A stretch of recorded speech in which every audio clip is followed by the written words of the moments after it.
Hello everyone. जैसे कि कल आरआरबी पीओ मेंस के सिलेक्टेड कैंडिडेट्स का स्कोर कार्ड आउट हो चुका है। आप में से कई लोगों को मेरा स्कोर कार्ड देखने की क्यूरियोसिटी थी और कुछ रीजंस के कारण मैं अभी स्कोर कार्ड अपलोड कर रही हूँ, क्योंकि थोड़े घर पे गेस्ट आए हुए हैं तो पॉसिबल नहीं हो पा रहा था और अभी भी थोड़ी हो सकता है डिस्टर्बेंस हो, तो प्लीज़ मैनेज करिएगा। स्कोर कार्ड का स्क्रीनशॉट मैं ऊपर स्क्रीन पे ऐड कर दूँगी, तो आप वहाँ से देख लीजिएगा और एक सिंगल शॉर्ट्स भी अपलोड कर दूँगी उसका, तो आप वहाँ से देख सकते हैं स्कोर्स। तो जैसे कि मेरे कुछ ओवरऑल स्कोर ज़्यादा अच्छे नहीं आए हैं, मुझे ठीक है इतना मैं मिनिमम लेके चल रही थी और मिनिमम ही आए हैं, तो थोड़ा से और आ जाते ना तो लिटरली सेटिस्फाइड हो जाती मैं। तो रीजनिंग में मेरे स्कोर्स आए हैं 18 क्वेश्चन मैंने अटेम्प्ट किए थे, तो इसको वेटेड किया जाए तो टोटल होता है 16.25 मार्क्स और कंप्यूटर पे 9.25 आए हैं। 13 क्वेश्चन अटेम्प्ट किए थे मैंने, जिसमें से 3 गलत हो गए, तो 4.6 समथिंग स्कोर बन रहे हैं कंप्यूटर के।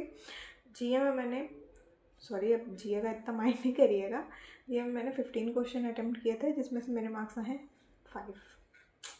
तो जीए तो जितनी भी पढ़ लो बनती ही नहीं है।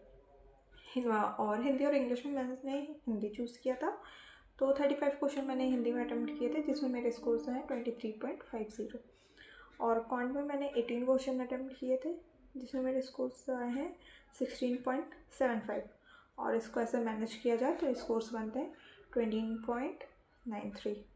तो ये मेरे सेक्शन वाइज स्कोर्स थे और ओवरऑल मेरे स्कोर्स बन रहे हैं 17.31। तो और मेरी कैटेगरी की कट ऑफ गई है 62.13। हाँ, 62.13 मेरी कैटेगरी की गई है कट ऑफ, जिससे मेरे स्कोर्स 8.18 ज़्यादा हैं। तो ठीक है, ओके से स्कोर्स हैं। अब भाई मैं तो ऐसा है बीच पे हूँ, ना मैं इस साइड हूँ ना उस साइड। अगर थोड़े मार्क्स यहाँ पे ज़्यादा होते, अब 80 भी रहते तो मैं थोड़ी रिलैक्स रहती, लेकिन नहीं 70 है। तो अब इंटरव्यू में तो मेरे को मिनिमम 65 तो चाहिए ही, जिससे मेरी कट ऑफ क्लियर हो। अब देखते हैं, इंटरव्यू तो मेरा अच्छा गया था, मैंने उसका अलग से आपके साथ एक्सपीरियंस शेयर किया है। तो अगर आप में से किसी को नॉलेज हो कि मिनिमम कितने मार्क्स मिलते हैं इंटरव्यू में, और मेरे इंटरव्यू की वीडियो पड़ी हुई है चैनल पे, तो आप देख लीजिए, कमेंट में बताइए कोई भी हो तो कि कितने स्कोर्स मिल सकते हैं मुझे इंटरव्यू में, क्योंकि मिनिमम मुझे 65 चाहिए और एक्सपेक्ट मैं 70 कर रही हूँ कि 70 आ जाएंगे तो हो जाएगा। और आप में से कई लोगों के मार्क्स अच्छी खासी मार्जिन में ऊपर है। एक है हमारे सब्सक्राइबर हैं जिन्होंने कमेंट किया था, उनके 19 पॉइंट समथिंग अबव है, तो भाई आपका तो हो जाएगा। बस स्टेट और कैटेगरी भी यहाँ पे मैटर करती है।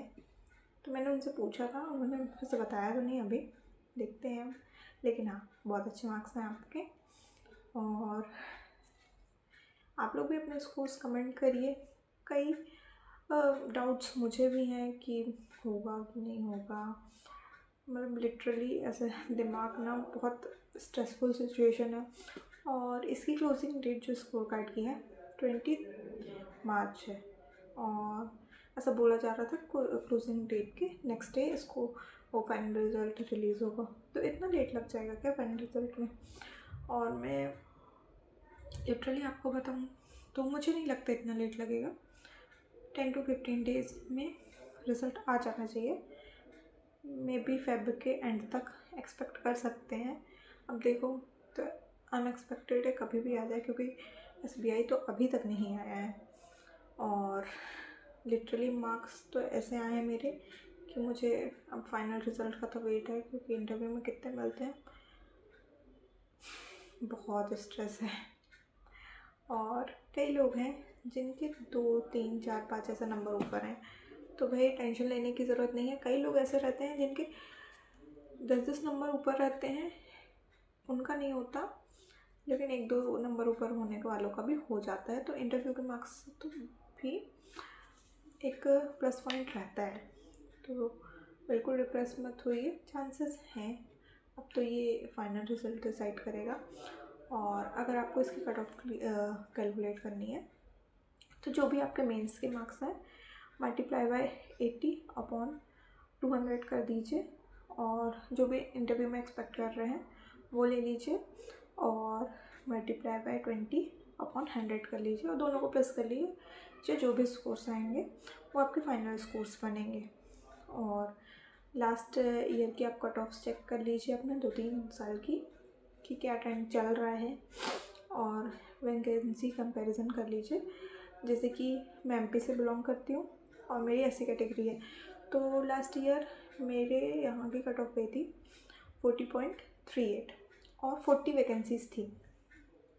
और सेम ऐसा था मेंस में भी 63 कट ऑफ गई थी, और इस साल मेंस की कट ऑफ मेरी गई है 62 और वैकेंसी है 45। तो 40 और 45 में 5 वैकेंसी बढ़ी हुई है। तो बस ऐसे ही 1-2 मार्क्स का ही डिफरेंस आएगा, इसलिए मैं यही लेके चल रही हूँ। आप लोग भी देख लीजिए अपने यहाँ की कट ऑफ क्या जाती है, कैलकुलेट करिए और कमेंट में ज़रूर बताइए। और कोई भी अगर डाउट होगा तो कमेंट करिए।